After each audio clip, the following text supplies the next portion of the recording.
আসসালামু আলাইকুম এভরিওয়ান। আজকে নতুন একটা ভর্তার রেসিপি করে দেখাবো, দামি ভর্তা। আর সেটা তৈরির জন্য কি কি লাগছে চলেন তাহলে স্টার্ট করা যাক।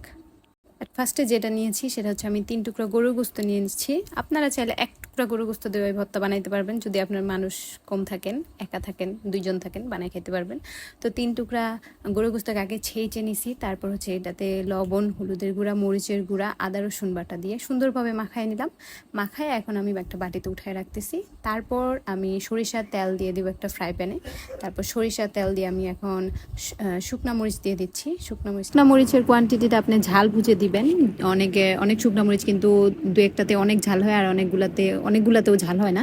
তো আমার এগুলো একটু কম ঝাল ছিল, এই জন্য আমি বেশি পরিমাণে নিছি। তারপর হচ্ছে গিয়ে পেঁয়াজ আর আদা এরকম পেঁয়াজটা আর কি বড় বড় করে গোস্তে যেভাবে দেয় সেভাবে কেটে নিছি, আর রসুন নিয়ে নিছি। এখন এগুলো আমি ভাজবো, একদম কড়কড়া ভাজা করব না, মানে ভাজা ভাজা হয় যে এরকম ভর্তা আর কি আপনারা দেন সেরকম ভেজে নিচ্ছি। তারপর এগুলা উঠায় রাখলাম। উঠায় এখন যে গোস্তটা আমি ম্যারিনেট করে রেখে দিয়েছিলাম একটু আগে, সেটা এখন দিয়ে দেবো। আর এটা ভাজতে হবে একদম লো আছে, যেহেতু গোস্ত আমরা রান্না করলে দেখি যে অনেক টাইম লাগে, বাট এখানে যেহেতু আমরা ভাজতাছি তো অল্প আঁচে দিয়ে এটা আস্তে আস্তে অনেক টাইম নিয়ে ভাজতে হবে। তো ভাজা শেষ হয়ে গেলে এখন হচ্ছে গিয়ে পাটায় বেটে নেওয়ার পালা। আর আমরা জানি পাটায় ভর্তা কিন্তু মজাই অন্যরকম। তো অ্যাট ফার্স্টে শুকনা মরিচগুলা লবণ দিয়ে আগে পিষে নেবেন, তাহলে দেখবেন যে শুকনা মরিচটা তাড়াতাড়ি মিহি করা যায় আর কি। আমি সবার প্রথমে শুকনা মরিচটা লবণ দিয়ে আগে বাটি। তারপর হচ্ছে গিয়ে রসুন আর পেঁয়াজ যেগুলা ভেজে রাখছিলাম সেগুলো এখন বেটে নিলাম। তারপর হচ্ছে গিয়ে আমার সেই গোস্ত যেটা ভাজলাম সেটা এখন ভালোভাবে বাটতে হবে, মিহি করবো একদম মিহি।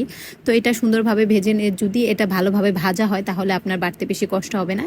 এই তো আমি সুন্দরভাবে সবগুলা বেটে নিচ্ছি। আর লবণটা চেক করে নেবেন যে লবণটা পারফেক্ট আছে কিনা। আমি লবণটা প্রথমে যতটুকু দিয়েছি আন্দাজ মতো, তারপর পরে আবার চেক করে নিয়েছি যে লবণটা আমার পারফেক্ট আছে কিনা। কারণ লবণে কিন্তু স্বাদটা বাড়ায়, লবণ কম হয়ে গেলে একদমই ভালো লাগবে না, আর বেশি হয়ে গেলে কিন্তু খেতেই পারবেন না। তো আমার ভর্তার রেসিপি দামি ভর্তা হয়ে গেছে।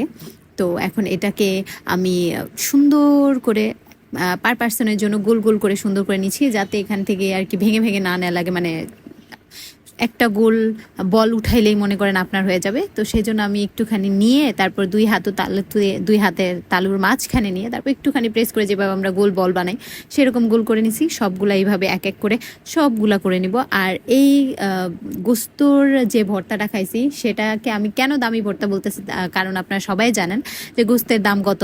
তো এই জন্য আমি দামি ভর্তা বললাম, সো ডোন্ট গেট মি রং। কিন্তু গোস্তের ভর্তাটা কিন্তু অনেক মজা হয়েছিল। দেখেন আমার ভর্তার মানে একদম ফাইনাল লুকটা দেখতে যেমন সুন্দর, আর খেতে তো মাশাল্লাহ কি বলবো, অসাধারণ একটা ভর্তা রেসিপি। এই এক টুকরা বল দিয়ে মনে করেন আপনি এক প্লেট ভাত নিমিষে অনায়াসে খাই ফেলতে পারবেন। আমি তো খাইছি ভাই, আপনারাও পারবেন। বিশ্বাস না হলে একটু বাসায় বানিয়ে ট্রাই করে দেখবেন। সো লাইক, কমেন্ট, শেয়ার করে আমার পাশেই থাকবেন। আজ এ পর্যন্তই, দেখা হবে নেক্সট ভিডিওতে। আল্লাহ হাফেজ।